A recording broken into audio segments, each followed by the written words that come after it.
Hey, we're at OctoberBeast, and we are talking to a couple of the car owners. This is Joe Clark, owns this GTO, and you kind of told us a little bit about the story, but you also just said, you told me something a minute ago that you used to just drive it. This was just your car. Yep. And then you found out a little bit that maybe you shouldn't be doing that. Yeah, I actually found out that it was one of 22 built.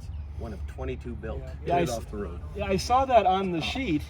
And so, is it because it's the Ram Air 2? Is that makes it? So in '68, they made 94 Ram Air 2 convertibles with a manual trans, and they made 22 Ram Air 2 convertibles with the automatic Hurst shifter. So it's one of 22 of the original, or one of 22 built in this configuration. And even these side markers are 1% of the options that were ordered. So I don't even know if it might be one of one for all I know, but I have no way to figure that one out. So were you at a show, or how'd you discover this suddenly? One of my buddies called me. He was on vacation at a museum in Vegas, and he's like, "Hey, did you drive the Goat in today?" I was like, "Yeah, I drive it every day." He's like, "Well, I'm looking at the spec sheets on these things," and he's like, "Is that an XP block?" I was like, "Yes, it is an XP block." And he's like, "It's got the numeral 2 casted under the intake manifold." I was like, "Yeah, it's a Ram Air 2 car."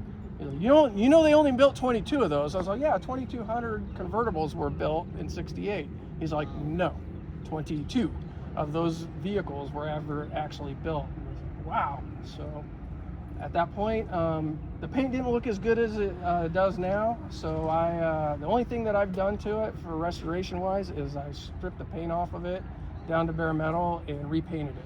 Other than that, it is a numbers matching car underneath, right down to the 8-track player that still works. How did this car get to you? So this was my dad's car. He bought it when I was about 4 years old from the original owner. And I grew up riding in this car, and I always wanted it. I kept telling my dad, "Hey, one of these days you gotta sell me this car." And I actually sold my '67 Camaro to buy the car from my dad. That was probably a good choice. It was. For sure. Yeah, I miss that car too. But you know, one of my favorite stories with this car is after I got the paint done and everything, buddy of mine who I built a vehicle for that was in a bunch of magazines, and McGuire's actually used it as his ad car, was like, "Hey, I want you to come down to this car show with me." And I was like, "Yeah, I just like driving my cars, you know." He's like, just come to the car show." So I put my son's car seat, he was about 4 at the time, and I called my dad. I was like, "Hey, want to go to a car show with me?" So I picked him up, and we go to the car show, and it show's over. And I'm leaving the parking lot of the car show, and I go to get on the freeway. Well, I sidestep the throttle, and I pitch it sideways and walk the thing sideways all the way up the freeway. And my dad looks back at my son in the car seat, and he's ear-to-ear grin, just smiling. And he looks back, he's like, "Let me tell you the story about the day I brought this car home." He's like, "You were sitting in the back seat." He's about the same age as Aiden is. And I went by, and as I picked up my mom, your grandma, to take her for a ride. He's like, "I did the exact same thing."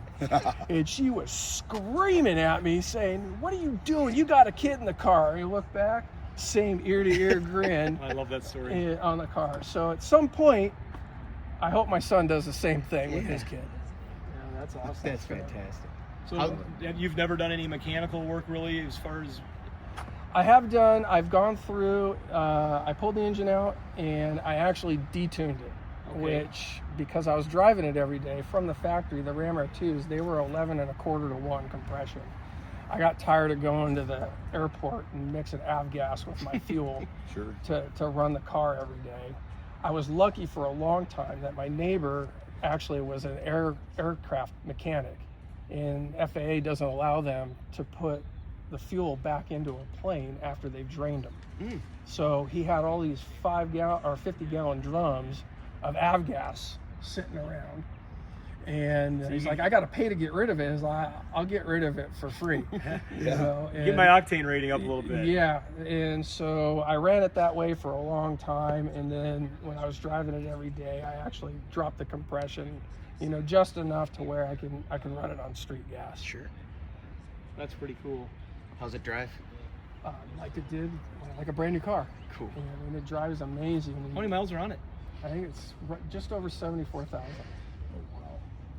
That's fun when you see something that's been in the family that long and has the stories to tell, and you know all of them because it's been in the family. Yeah. Yeah. Yeah. You know what's happened. You know where it's been. Yeah, I know that, and I've gotten a little bit of criticism because I added some speakers in those panels right there. And was like, you cut those panels? I was like, no, the original panels are still in a box. I got those out of a junkyard, out of a Le Mans, and I cut those and then I put them in. So that's the only thing I changed, because when the top's down, it covers the rear speakers and you can't hear them. Sure. Yep. Well, you got to listen to those Bachman Turner overdrive 8-tracks I see laying on the floor. Yep.